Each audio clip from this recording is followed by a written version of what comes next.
Oh my God! Close your doors! Hide your daughters! The mermaids are dancing tonight. Chai! I pray nothing should happen to our girls. When mermaids dance. They say it happens every 13 years. When the clock strikes midnight, a soft music floats from the ocean, music so sweet it feels like it is calling your name. And before the night ends, girls vanish. Only their shoes are ever found, neatly placed on the wet sand, all facing the water, as if they stepped out of them and walked into the sea. Don't forget to hit the follow button to find out what happened to the girls and the reason behind their disappearance. The water swallowed Ijeoma like a mother pulling her child into an embrace. She didn't feel herself sink. She didn't even feel wet.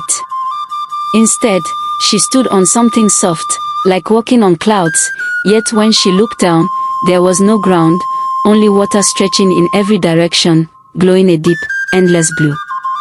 The music was still there, but softer now, like it had been hidden inside the waves. The mermaids circled her, smiling. Their golden eyes watched her the way a cat watches a bird.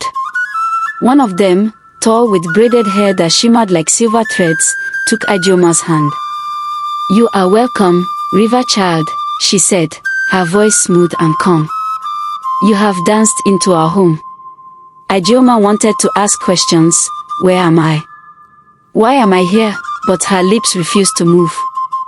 The music seemed to fill her throat, stopping her words. They led her through an archway made of coral and shells.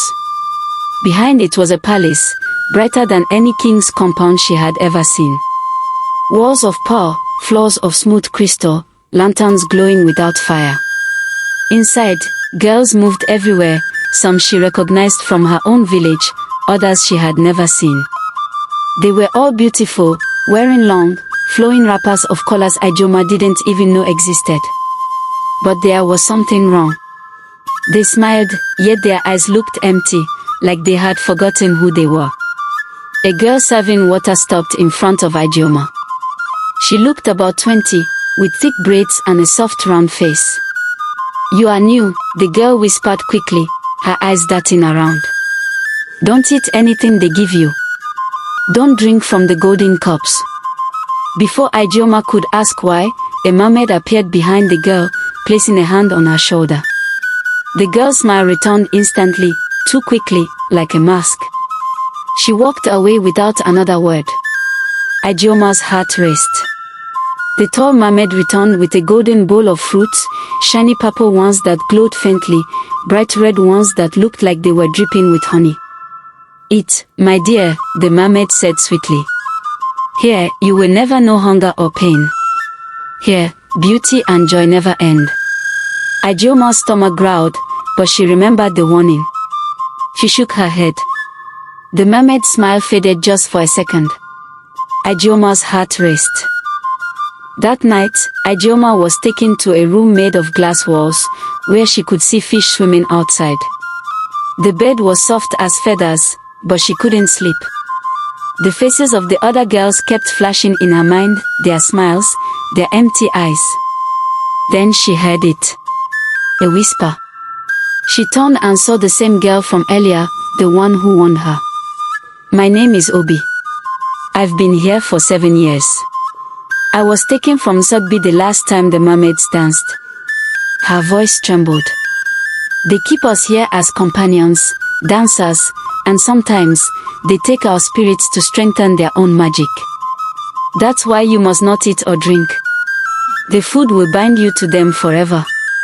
Before Ijeoma could reply, something moved in the shadows outside the glass wall. It was big, too big to be a fish. And then, a single golden eye appeared in the darkness. It blinked. And the music began again, only this time, it wasn't beautiful. It was cold. It was angry.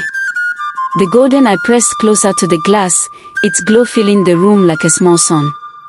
Ijeoma felt her knees weaken. Obi grabbed her wrist and pulled her into the far corner. "Don't look directly into its eye," Obi whispered urgently.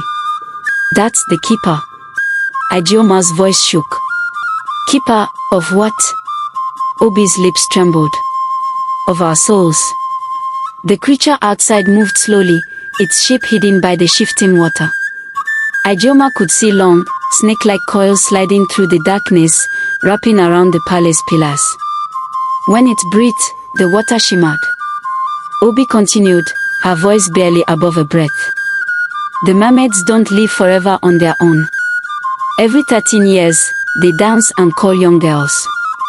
Those who eat their food have their spirits locked inside the keeper. The mermaids draw power from them, staying young, staying beautiful. Ijeoma's stomach tightened. And the others? Those who don't eat. Obi looked away. They try to break you until you do. Suddenly, a loud chime rang through the palace. It was deep, like a drum underwater. The golden eye slipped back into the shadows.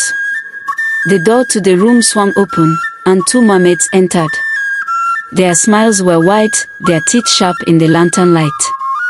"New girl," one of them said, "the queen wants you to dance tonight." They pulled Ijeoma out into a wide, glowing hall.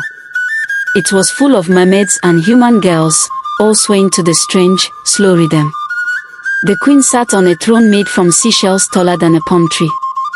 Her hair was a wave of gold that seemed to move on its own, and her eyes glowed brighter than any lantern. When Ijeoma stepped forward, the queen's gaze fixed on her. "You have not eaten," the queen said softly. "Yet you still shine. I like that." The queen snapped her fingers, and a golden goblet appeared in her hand. She handed it to Ijeoma. The liquid inside swirled like melted sunlight. "One sip, and you will belong to us, forever." Ijeoma's heart pounded. The music wrapped around her, warm and sweet, urging her to drink. She could feel Obi's eyes on her from across the hall, silently begging her not to. Her fingers tightened on the goblet. Then, she saw something, the reflection in the golden drink. It wasn't her own face. It was her mother, sitting by the river in Umuozu, crying. A jolt of fear and longing shot through her. Without thinking, Ijeoma let the goblet slip from her fingers. It hit the crystal floor and shattered, the liquid spilling into the water beneath their feet. Gasps filled the hall. The queen's smile vanished. Her voice was now cold as stone. "You will regret that, little one." Before Ijeoma could react, the queen raised her hand. The walls of the hall seemed to melt away, replaced by a swirling whirlpool. And from its center, the golden eye returned. This time, the whole creature emerged. Its body was a massive serpent, covered in scales that shone like coins. Around its neck were hundreds of anklets, necklaces, and bracelets, human belongings. Somewhere deep in Ijeoma's bones, she knew the truth. Each ornament had belonged to a girl who never came back. The serpent's gaze locked onto her. The music stopped. The queen's voice echoed in the silence. "Keep her, take her." The water beneath Ijeoma's feet began to pull her in. She grabbed onto a pillar, but her hands were slipping. Obi ran toward her, shouting something she couldn't hear over the roar of the whirlpool. And then, cold coils wrapped around Ijeoma's leg.